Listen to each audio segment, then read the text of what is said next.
gotta be a way to rotate these tracks. Maybe there's a control panel nearby.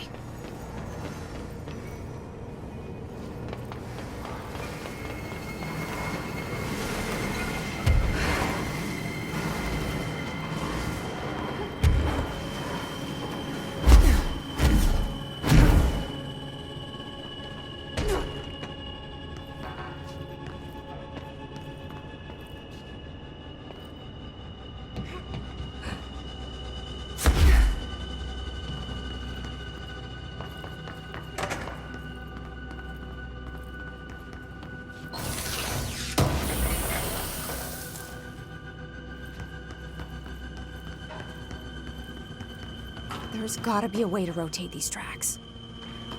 Maybe there's a control panel nearby.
It won't rotate.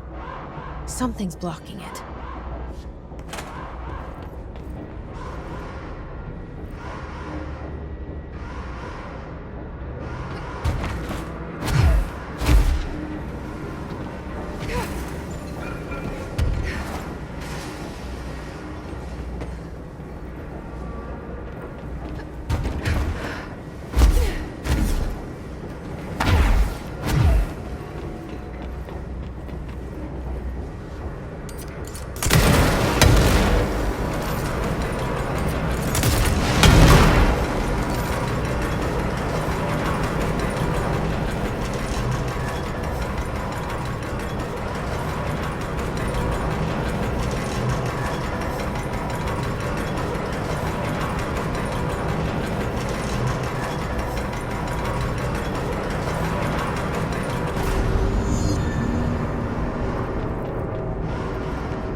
You're listening to America Overnight, celebrating 29 years shining a light in the shadows.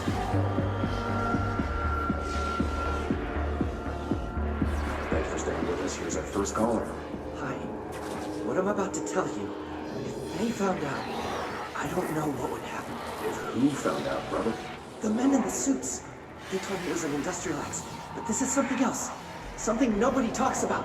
Ordinary. This certainly doesn't sound very ordinary, caller. No, not ordinary.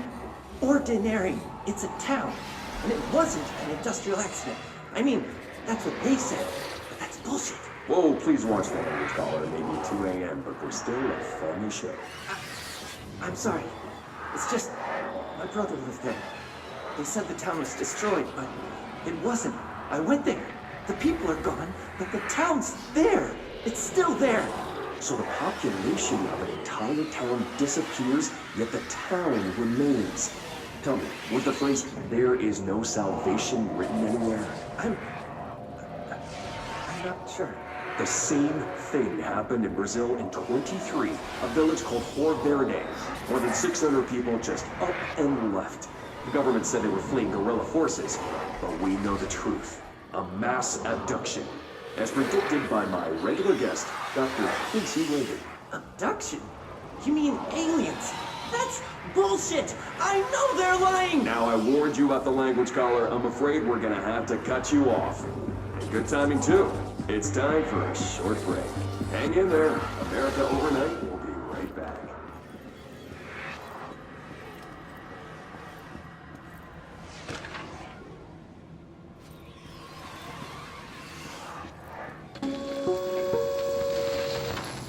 There is a curious correlation with the yet unknowable forces intruding upon our world in the form of altered world events.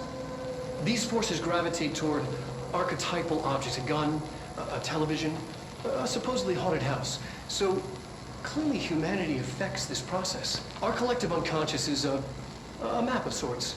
We hold the key, but we don't know how to use it.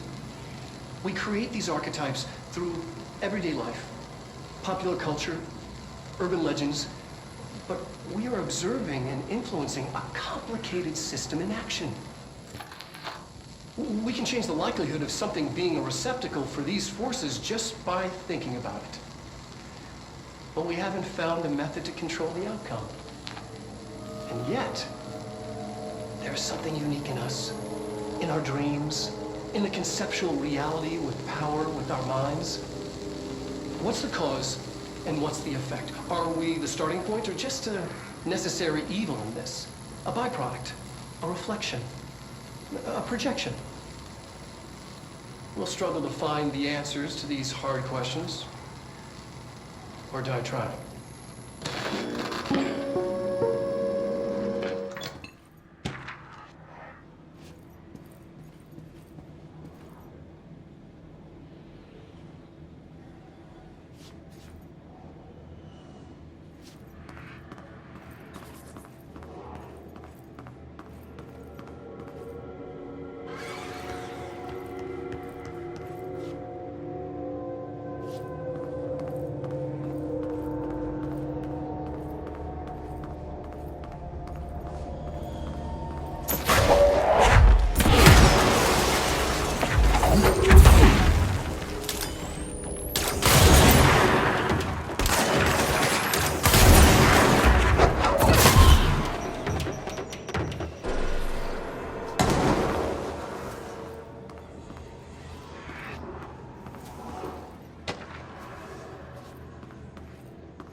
Annual evaluation of Dylan Faden, formerly P6, performed by Dr. Carla Vaughn.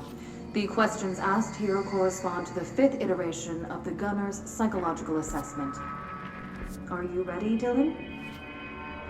Let's begin then. In a single word, describe the world around you. Where's Casper? Dr. Darling is out of the building today. He's never out. He didn't want to come, did he? He never visits, not since Roberts.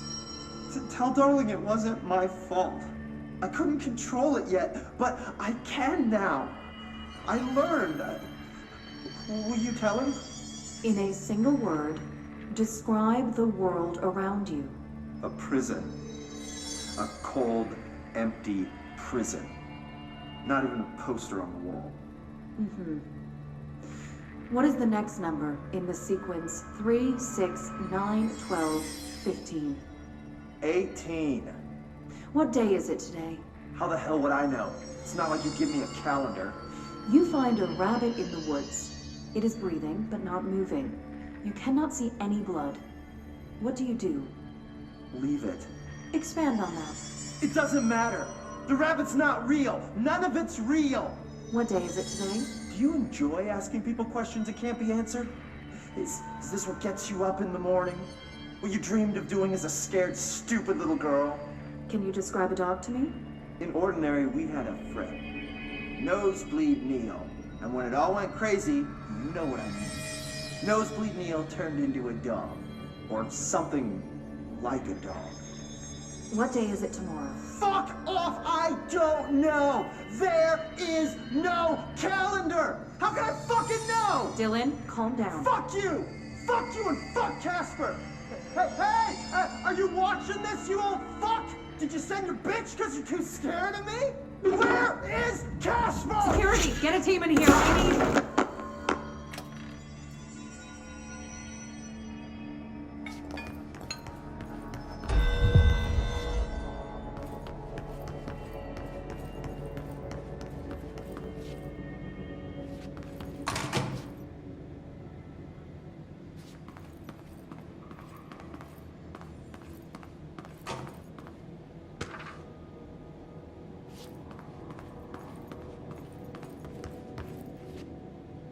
See what they have on Ordinary.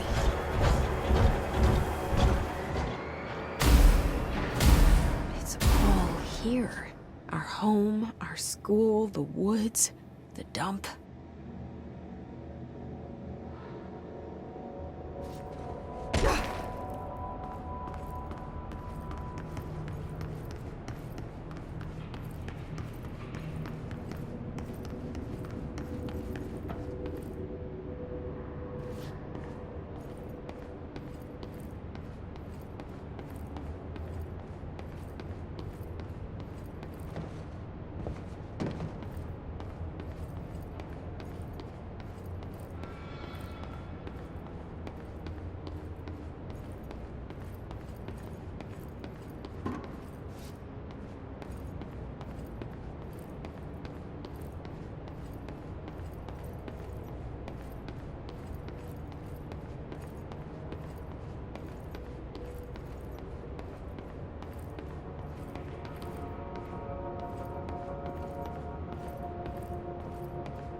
Outside town.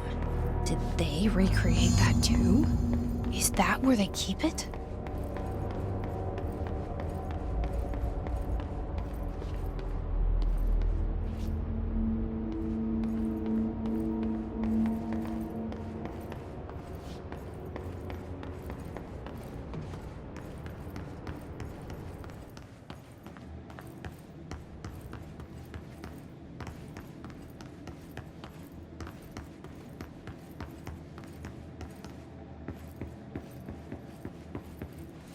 You mentioned a poem last time we talked. By Thomas Zane? Yes. Beyond the shadow you settle for, there's a miracle illuminated. I looked the poem up. Only I couldn't find any poet by that name. I did find a European filmmaker who moved here in the 60s, named Thomas Zane. What? I don't... No matter. It suits you very well. The poem. How you see things. Maybe you wrote it yourself? I didn't. No matter. You've said a few times that you feel like there's a piece of you missing. Can we talk about that? Okay. Yeah, it's this... I feel an emptiness, a yearning for something that I think I lost. It's natural for you to feel that way. Your brother and your parents are dead. No! No. Dylan's not dead. And that's not even it. You're referring to the imaginary friend from your childhood? Polaris. She's come back. After a long time, she's calling me. In a dream I saw, she showed me things. Jesse. It felt more real than anything. As real as what happened in Ordinary. The industrial accident in your hometown that you believe Polaris caused. No, it wasn't an accident. There was no industrial accident, and Polaris didn't cause it. She saved me and Dylan. Jesse. No! It was a cover-up. The government knows about it. There were agents there. Agents from... I don't know exactly, but they took Dylan. I'll find them. I won't stop looking. Polaris wants me to go to New York. There's a building there. I have to leave soon. I have to be there at a very specific time. Something hugely important is going to happen. Jesse, you know we can't let you go until you're well. And that begins by understanding what's real and what's imagined.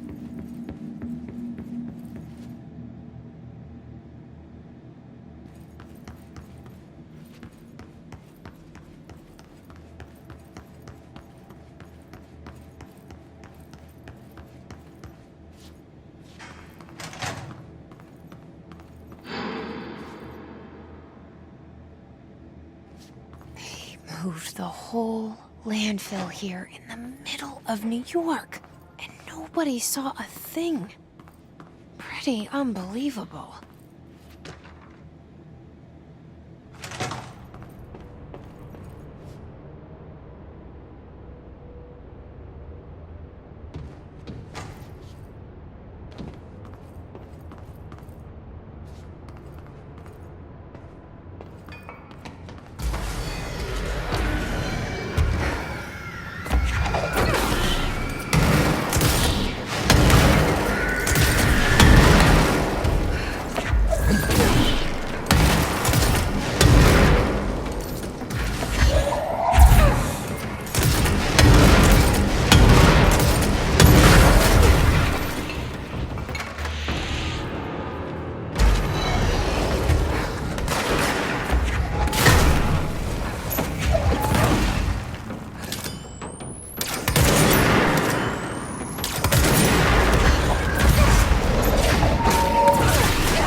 Effective immediately. I'm setting up a new department. Dimensional research in the research sector. Transferring the slide projector there. That's where my focus will be now. The ordinary site remains as is. We'll be back to... I don't know when.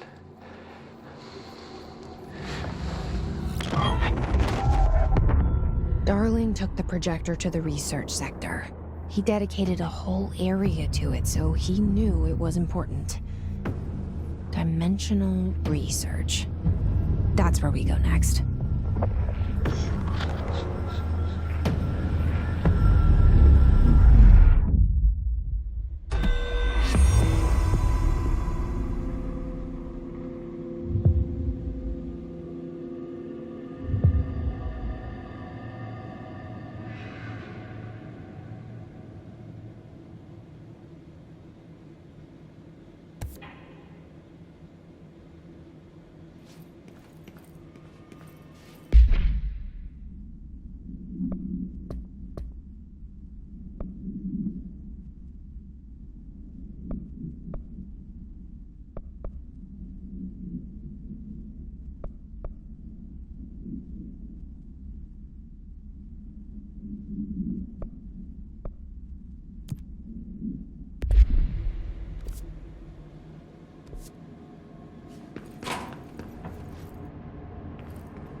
Need something?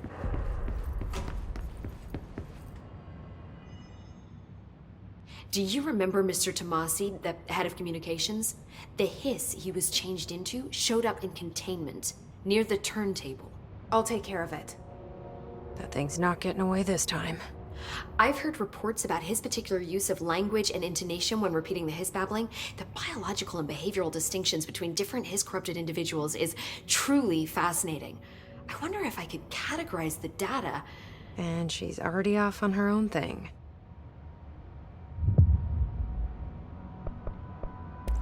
I should get going. Don't let me hold you up.